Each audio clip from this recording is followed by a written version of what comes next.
देखिए भाई, आज का मैच सिडनी का ग्राउंड है, तो एक तो सबसे बड़ा चेंज ये है कि फ़खर क्योंकि इंजरी का शिकार हो गया, अब हारिस आ गया उनकी जगह। Mohammad Haris, middle order batsman, wicket keeper batsman. देखिए बैट्समैन को उन्होंने बैट्समैन के साथ रिप्लेस किया, विकेट कीपर बैट्समैन के साथ रिप्लेस किया। फ़खर का बड़ा अनफॉर्चुनेट था, one of the most attacking player जो कि go after the bowling regardless of the conditions, तो उसका नुकसान पाकिस्तान को ज़रूर होगा।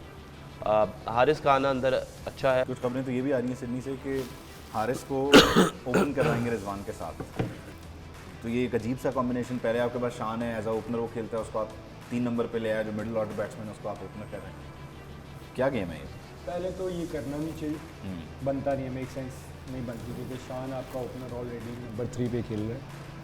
अगर आप ये करते हैं तो इट मीन्स कि आपका पैनिक बटन है, आपको समझ ही नहीं है, फिर इट मीन्स कि आपकी सिलेक्शन जो है या जो कॉम्बिनेशन बनाना है उसका आपको आइडिया नहीं है। अब सडनली एक बंदा रिप्लेसमेंट पे आता है और वो सीधा ओपनिंग पे आएगा, तो ये ज़्यादती है दूसरे प्लेयर्स के साथ भी जिन्होंने अपना नंबर छोड़ के डिफरेंट रोल्स पे खेले, और फिर एक बंदा मिडिल ऑर्डर वाला बंदा उसको आप उठा के डायरेक्ट ओपन पे ले आएंगे। Doesn't make sense.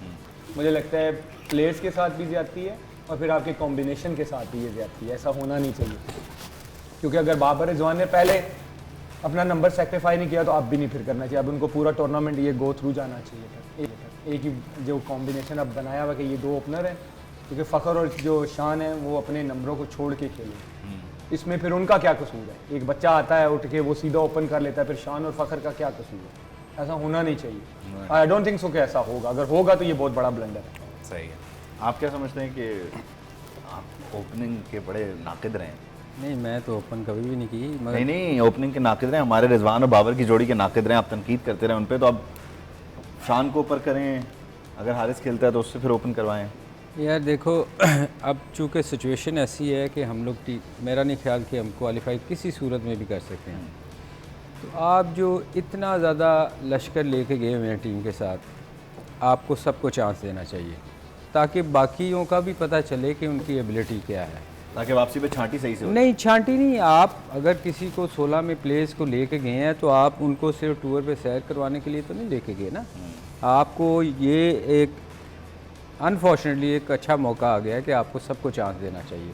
अब वो यही कहेंगे हमने फिनिश अच्छा करके जाना, अब नहीं मिलेगा। आप क्या फिनिश अच्छा करना है? ये उनकी सोच देखो ना, आप नहीं सोच तो फिर चेंज करनी चाहिए ना। अगर आप प्लेयर्स को चांस नहीं देंगे तो आपको कैसे पता चलेगा कि ये फिर ये कप्तान कैसा पे प्लेयर डिपेंड करता है ना, वो कितने बोल्ड डिसीजन ले सकता है कि नहीं ले सकता। आई डोंट थिंक सो जितना हमारी टीम अभी इस टाइम है कि अब वो इस तरह का चांस लेंगे लेकिन कि तो हम नथिंग टू लूज वाली सिचुएशन में तो बोल्ड डिसीजन नहीं नहीं, कि थॉट प्रोसेस होगा अभी कि हम अच्छे हमने नोट पे फिनिश मगर आमिर अभी हमने क्या निकालना है? हमारे पास रहा क्या है इस टूर्नामेंट के लिए? ये सबसे बेस्ट मौका है कि आप अपने नए प्लेयर्स को चांस दें। जब आप जीतते हैं और आप किसी फाइनल में पहुंच गए होते हैं तो तब आप अपने नए प्लेयर्स को चांस देते हैं, या आप हार जाते हैं, बाहर हो जाते बांग्लादेश हैं। के अगेंस्ट दे सकते हैं। I don't think so. आज विकी भाई आउट ऑफ द बॉक्स सोचते हैं। सर देखिए, सलीम भाई और आमिर के अपने थॉट्स हैं। मेरे ख्याल से कि मैच जीतना पहली प्रायोरिटी है, चांस देना ना देना डिफरेंट है। हमने देखा है कि अभी तक जिनकी सलीम भाई जिन लड़कों की बात करें, सलीम भाई का पॉइंट ऑफ व्यू ये हो सकता है कि हम उनको भी टेस्ट कर लें, ना कि इस टूर्नामेंट के बाद अगर उनको चांस नहीं मिला तो हम उनको दोबारा से आगे फर्दर, उनकी परफॉर्मेंसेस नहीं है लेकिन हम उनको आगे दोबारा से करें। इफ़ आई एम राइट, आपका मतलब ये है ताकि एक क्लैरिटी आ जाए, सबका पता चल जाए। फॉर मी आई थिंक कि अभी ये वाला मैच जो है वो चांस की बात तो नहीं है, लेकिन हाँ देखें डिपेंड ये करता है कि आप कॉम्बिनेशन क्या बनाते हैं। फॉर मी अगर आप बात करेंगे तो शान is the only one who has scored run so far in the last 3 games for Pakistan, ठीक है जी, जिसके रन्स हैं। सो अगर हमारे से ऊपर से रन्स नहीं हो रहे और अगर हमें ऊपर से किसी को तब्दील करना तो वो सिर्फ शान होना चाहिए, क्योंकि शान बेसिकली इज़ एन ओपनर। फिर सलीम भाई की बात ये आ जाती है कि हम फिर बाद में नीचे हमारे पास आसिफ और खुशदिल हैं, अभी तक हमने उनको इस टूर्नामेंट में ट्राई नहीं किया। हैदर को चांस दिया, हैदर पिछला मैच नहीं खेले। फ़खर की जगह अगर किसी को आना तो वो फिर लोअर मिडल ऑर्डर में आए, इस वजह से ताकि वो टीम को एक स्ट्रेंथ दे सके, क्योंकि लोअर मिडल ऑर्डर में अगर आप आज हारिस से ओपन करवा लेते हैं, शान इसका मतलब है नंबर 4 पे खेलेगा, कोई एक ओपनर उसका मतलब है नीचे आएगा। सो दैट मीन्स कि फिर आप अपना नीचे से तो आप वो स्ट्रॉन्ग कर ही नहीं रहे, आपके पास 3 से 4 प्लेयर एक जैसे जो फिर एक ही प्रॉब्ली एक ही तरह से खेलते हैं। नहीं लेकिन इसमें शान की जो इनिंग है वो भी यूजुअली शुरू में आके सलीम भाई टाइम लेता है। यार असल में सॉरी मैं आपका सवाल बीच में ठीक है, ही कर रहा हूँ। जो ये वहाब बात कर रहे हैं ना, देखें शान ऑलरेडी नंबर 3 पे ना मैं समझता हूँ थोड़ा सा सेट है, क्योंकि वो उस पर स्कोर कर रहा है। सही है। अगर आप उसका फिर नंबर चेंज करेंगे तो मेरा ख्याल ये भी उसके साथ ज्यादती है कि कभी आप उसको एक टूर्नामेंट में 4 खिला रहे हैं, कभी 4 कभी 3 कभी कुछ, तो मेरा ख्याल 3 पे वो स्कोर कर रहा है ऑलरेडी। उसने 40 भी किया, फिर भी अच्छा स्कोर किया। तो मेरा ख्याल है कि उसका नंबर फ़िलहाल चेंज नहीं करना चाहिए। इसमें कोई शक नहीं कि वो ओपनर है, उसको पहले तो उसको एज ए ओपनर खेलना चाहिए था, क्योंकि आप मिडिल ऑर्डर थे, आपने इसका नंबर चेंज किया। मगर चूंकि एक बंदा ऑलरेडी स्कोर कर रहा है तो विकी मेरा ख्याल उसको बार बार उसको भी शफल करना है ना, तो फिर आप उसको एक ओपन क्वेश्चन आपसे ये ओपनली आ गया ना कि मैंने हारिस को खेलते हुए देखा। I think Haris is more comfortable in opening the. क्या फिर हारिस को अगर आप ओपन करवाते हैं, जिस तरह ये कह रहे हैं कि आज ये खबरें हैं कि हारिस खेलता है, तो अगर आप हारिस को ओपन कराते हैं तो आपका ओपनर नंबर 4 पे जाएगा या आपका शान नंबर 4 पे जाएगा? फिर आप देखें ना, नहीं शान को चेंज नहीं करना चाहिए। अब ये देखें Babar opener, Rizwan opener, Haris opener, Shan opener, Fakhar opener, फिर सारे ओपनर ही खिला लो।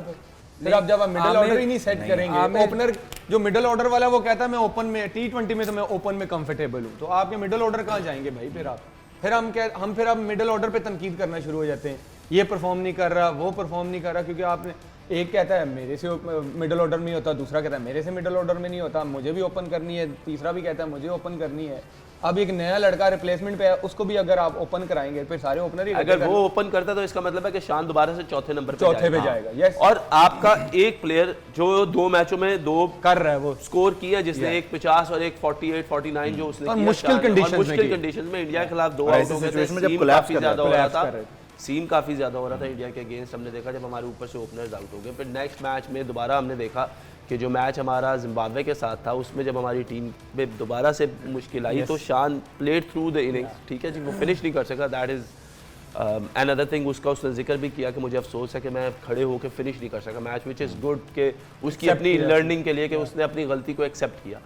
बट बात वही आ जाती है, सलीम भाई भी वही बात कर रहे हैं कि क्या आपका एक लड़का जो थ्रू आउट इस पूरे टूर्नामेंट में कंसेक्यूटिवली स्कोर कर रहा है, उसका नंबर चेंज करना क्या ये समझदारी है या नहीं? That is a question for me. शान को 3 से नीचे नहीं खेलना चाहिए। ओपन करना है तो ओपन करा दो, लेकिन उसको 3 से नीचे नहीं होना चाहिए, क्योंकि he is right now he is the backbone of the team for now. जिस तरीके से वो उसने 2 मैचों में स्कोर किया। सलीम भाई शान ओपन करे, लेकिन सवाल फिर ये है कि वो इनिंग को थोड़ा समझता है, रुकता है, टाइम लेता है, तो वो ठीक है या हारिस को उतार दे मैदान में कि अल्लाह के नाम से शुरू करो? यार जितना 2 ओपनर आपके टाइम लेते हैं उनसे कम ही लेता है, लेकिन स्टिल फिर वो लोग तो फॉरन कंपैरिजन पे आ जाएंगे ना। लेकिन आप ये देखें कि शान इज समबडी जो शॉर्ट बॉल को बहुत अच्छा खेलता है, कट पुल बहुत अच्छी खेलता है। साउथ अफ्रीका के अगेंस्ट जब पाकिस्तान टीम एक ओलिवर बॉलर था जिसने हमारे 3 टेस्ट मैचों में कुछ तकरीबन 20 से बाउंसर्स पे आउट किए थे और सारे बाउंसर्स पे आउट किए थे।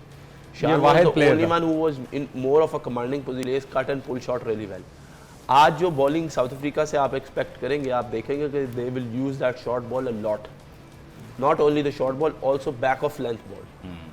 सो यू नीड समबडी जो ऊपर से उसको टैकल कर सके। आप क्या कहते हैं? मुझे भाई हंस रहे थे। जी अब आप सारी बातों का जो ना खुलासा बयान कर रहे हैं। हम हर जगह से सलीम भाई को बुला रहे हैं।